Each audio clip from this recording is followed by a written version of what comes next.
would have forced the trade of queens. Queen to f4. Yeah, he didn't want queen to d4 because it allows king to f6. And, as Nazi said, it's going to be very unbalanced. So queen to nervousness f4. there by NODIRBEK. And is there any possibility for queen e4? Okay, queen e6 played. Okay. Now this looks like an opportunity here for white because I've got check and knight f2. He's done it. I tell you, it just amazes me how when Magnus gets his position, he gets his accuracy is just through the roof. I love this move, queen to d4. Hang on a second. After queen d4, I was thinking knight to f4. Yes. Isn't that pouncing on the bishop? Precisely. Black King can h7. play e2 after knight f4. King h7, knight f4, e2. Knight f4, e2. But now you can I take it? He's done it. Take it, yeah. He's done it. And he'll be 2 pawns up in the queen ending? Well, there's queen e3 check. And I take one of them. Knight takes e2 on the board. Everything what we've just suggested has occurred. Queen. Yeah, this is a winning queen endgame for It is Magnus. a winning. It should be queen takes e2, queen takes d5 has been played.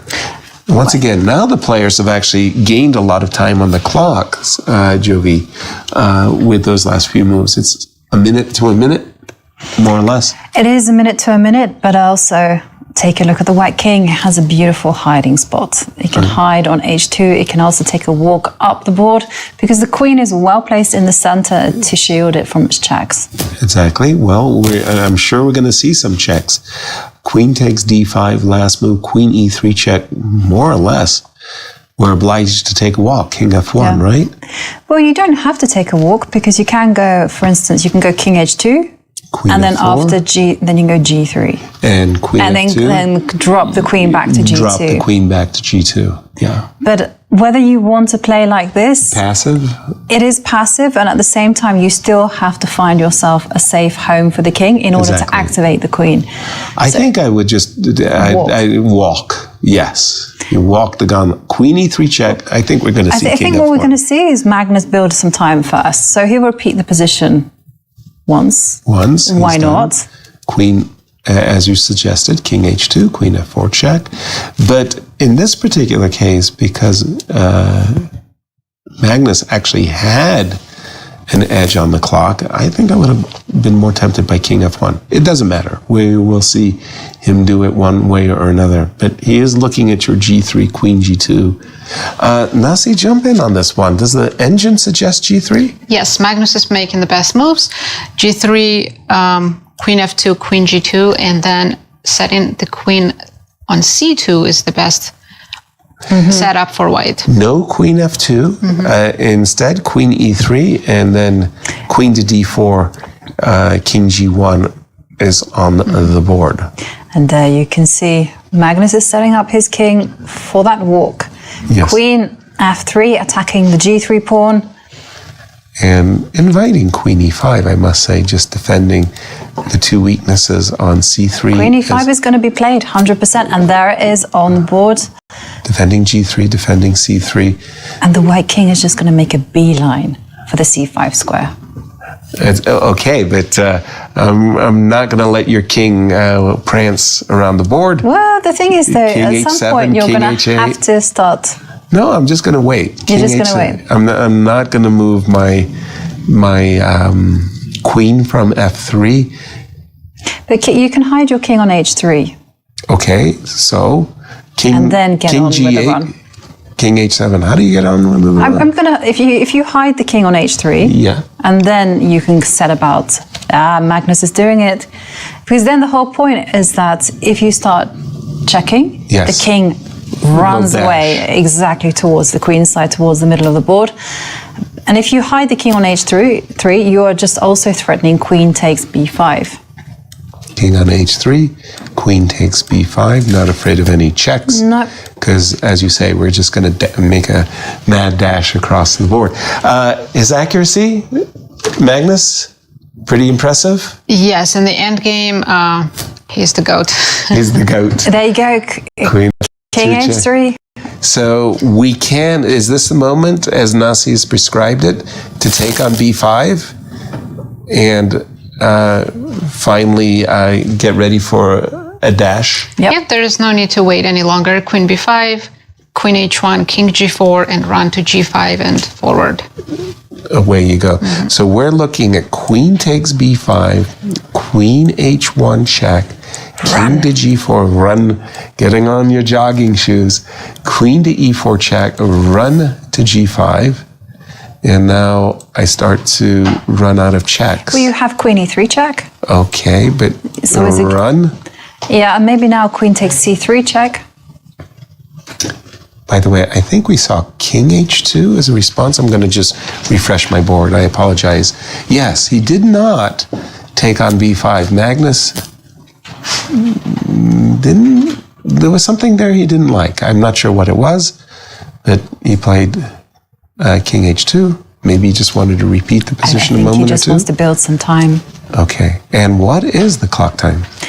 Well, What are Magnus just under 30 seconds and NODIRBEK 15 seconds and ticking down, queen f3 played. They're relying on their increments, both players. And Magnus, again, he looks very unsure about queen takes b5. Well, he can build the time on his clock. There's no big rush, and instead he centralizes the queen. Queen d4, d4. threatening queen d7. Okay. Queen f1 check. There was no king g4, by the way. No, because of queen f5. Checkmate. That's right. Uh-oh. This looks like a not a 3-time repetition, pardon me. Now the king goes to h6, hiding away. It's very important that Magnus covers the g3 pawn. Is he going to go? Now king h2. Just covering the pawn, as you said. Queen d2 check, king h3.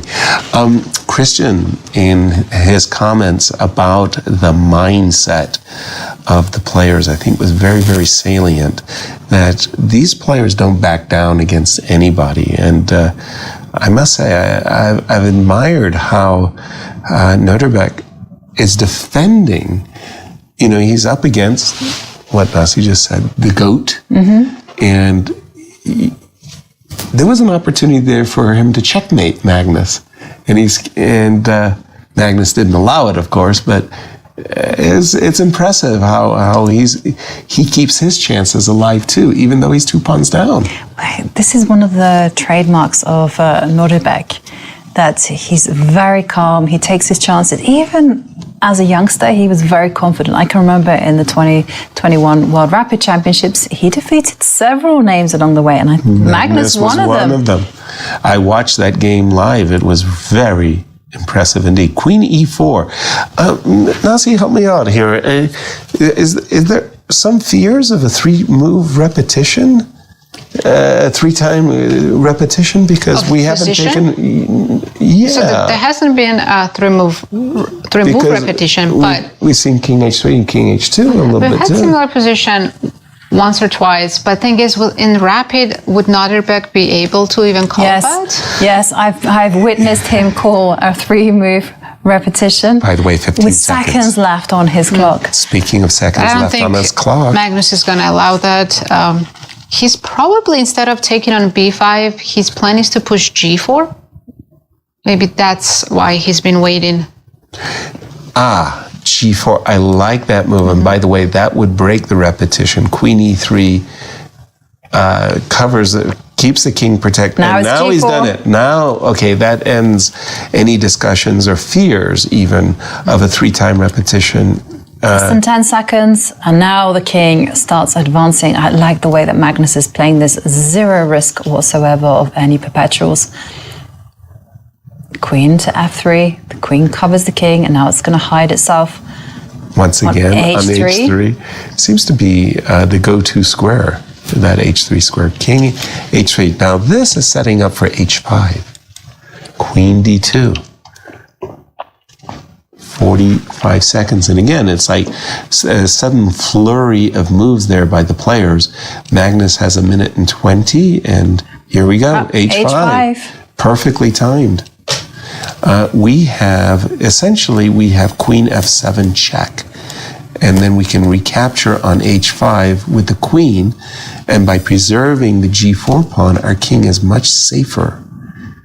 So if you capture on h5, queen f7 check, queen h5, and But he has to capture on h5. There's no alternative. Otherwise, as you mentioned, queen f7 is check. coming.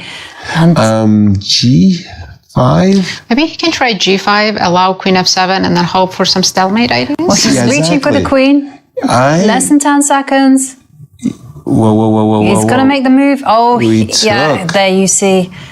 And this makes things a lot easier, I believe, for Magnus. Because at the end of the day, that g4 pawn is actually a great defender. Cover. Thank you. Couldn't find the right word there. Shield, Cover. shield, cover. Shield. I will die on my shield. Well, something like that. I would die on my hill.